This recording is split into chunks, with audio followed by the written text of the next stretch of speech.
Would you like to know more about unlocking the mystery of differentiation in math? Hey there teachers, Marian Busfield here with Engaging Curiosity, and today I'm here to discuss what is differentiation in math.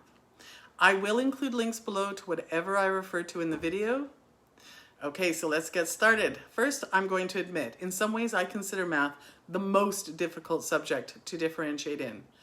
That's the truth. It's out for reals now. Anyways, first let's start with what is not differentiation in math by referring to this statement by the National Council of Teachers of Mathematics, otherwise known as the NCTM. Differentiating is not adjusting the workload that you assign based on the ability levels or grading differently based on your perceptions of your students' capabilities. So what is differentiation then?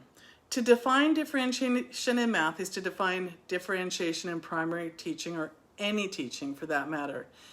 Differentiating in math classrooms is the process of crafting instruction to meet the needs of each individual student. According to Carol Tomlinson, the ways to shake things up all fit under these four umbrellas.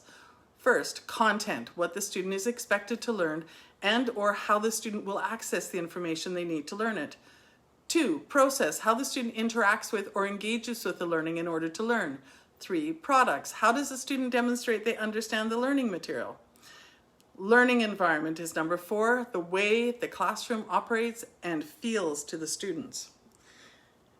Now you're thinking, each student? That sounds really overwhelming. And is that truly necessary? Math is essential in the development of critical thinking skills.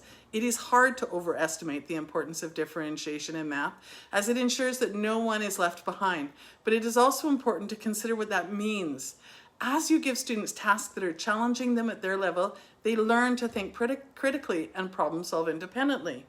Carol Dweck, who pioneered the discussion on growth mindset, has said that differentiation is an essential strategy for the development of a growth mindset in students. Working with a classroom of students who are developing a growth mindset means you are working with a group of engaged learners who will tackle the tough stuff. Enough said, let's get started. Okay, so differentiation in math instruction. Speaking of a growth mindset, before I get started, you might want to know to check in on your own mindset. Why, you might ask? As I confessed earlier, I find math challenging to differentiate. I encourage you to take a moment to really self-assess. How are you feeling about math differentiation? It's okay if you're not fully on board. Totally normal, as a matter of fact. One of the challenges for differentiation is that all people, teachers included, can be resistant to change. If this is you, just acknowledge that. Maybe spend a moment and determine why you are resistant. There's all sorts of reasons out there, and I have every confidence that you can work through them. If you are resistant and aware of it, you can own that and do the work to break through that resistance when things get challenging. All good. So let's take a look at 10 ways to incorporate differentiation in math. First, you can blend whole class, group, and individual instruction. Students often learn from each other better than from adults, and whole class instruction supports this. Small groups allow teachers to raise and lower complexity and challenge depending on the needs of the group, and individual instruction supports a student with their specific concern. So number 2 would be to shake things up with various instructional strategies: videos, number talks, whiteboards, data collection, go outside, reteach using different tools.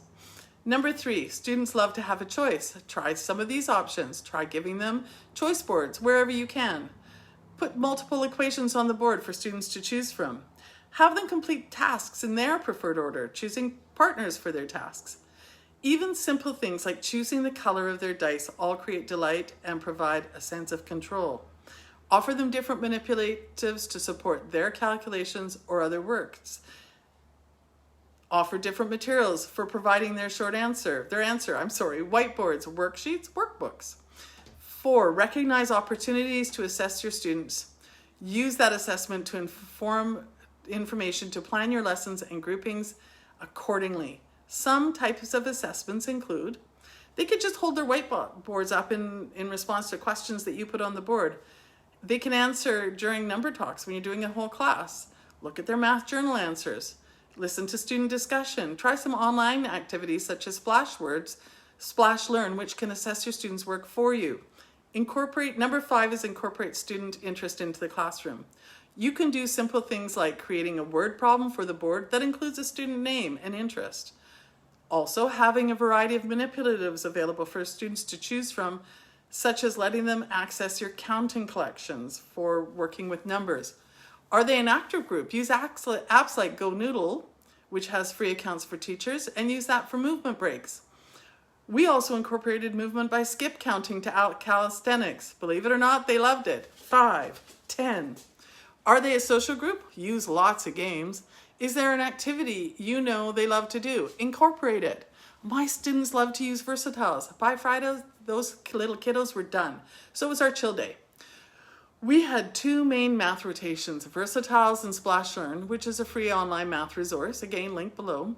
6, have students create their own learning goals. Hold students accountable for their own learning, as well as setting goals for themselves after you've taught them how, of course. Confer with them to set goals or just make this a part of their math journal. 7, have students ask each other for help. Really, this is just student-led collaboration. One of my classroom mantras is that everyone in the class is a teacher. Nothing solidifies a concept like having to teach it to someone else. With this understanding, it is fair to have gifted students help other students. Just don't abuse it, and make certain you have enriched activities for the stronger students as well. Excuse me. Also, operate from the mindset that everyone has something to offer. I remember one very mischievous little boy with a kind and friendly heart repeatedly stopping mid-stride to help anyone with a concern. These concerns usually weren't academic. They were other concerns such as signing on to the laptop or finding something that dropped on the floor. Another little girl listened intently to everyone's prayer requests, and she prayed with such sincere thoughtfulness. Valuing all gifts leveled the playing field, and so those who were strong academically were not the only people offering their gifts to the class. So 8, small groups work. At first glance, this may look redundant with number 1. However, this is about recognizing what a small group can look like, whether you have decided to divide into daily small groups for center time, or whether it is you visiting groups when they play a game with 2, 3, or 4 students. Homogeneous small groups are more time efficient for meeting the tailored needs of each student than one-on-one conferencing.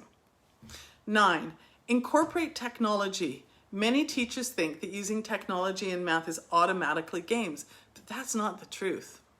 Free apps such as the Math Learning Center are designed more for improving critical thinking than to provide the type of rewards the other kind do. I should add, I have experimented with this app online, but I have never used it as a teacher.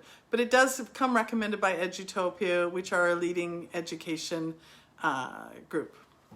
10, gamification. And this does to some degree overlap with number 9 directly above, but not entirely. Not all games are digital games. Most of the research supporting games is referring to digital games. The research supports games that are high quality digital games that highlight the development of a growth mindset, not just accomplishment. Earlier I mentioned Splash Learn, which is free, and I have used that one in my classroom. My husband has used Khan Academy Kids, which is also free. These are both effective options that many students find very engaging. I've even had ELL students and those with significant global delays find Splash Learn engaging and accessible. I would not park them in front of that all day, but it's appropriate for periods of time. However, despite the lack of research, I personally have also found traditional hands-on board games to be very effective in building automaticity in math facts. Not only do these games put math into a real-life context, supporting the understanding of why we need to learn math, they create engagement and can develop automaticity if correctly implemented and supervised. The bonus is they also build classroom community and allow students to practice their social emotional learning skills in a way that online games don't, at least most typically. They're a twofer, or is that a threefer? Not quite certain. Thank you for joining me as I broke down the strategies for differentiation in math and connected them to classroom implementation. Next week, I'm going to be sharing practical tools and resources that bring math to life. I hope you join me there. Please leave a question about differentiation or share a success you had with implementing differentiation in your classroom in the comments below. Please be kind and clean. Sharing is caring, and this is how you can help me to care for other teachers. In the meantime, Please hit that like and subscribe and hit the bell for notifications. This will help me to support as many teachers as I can. Thank you for joining me. Hope to see you soon. Bye for now.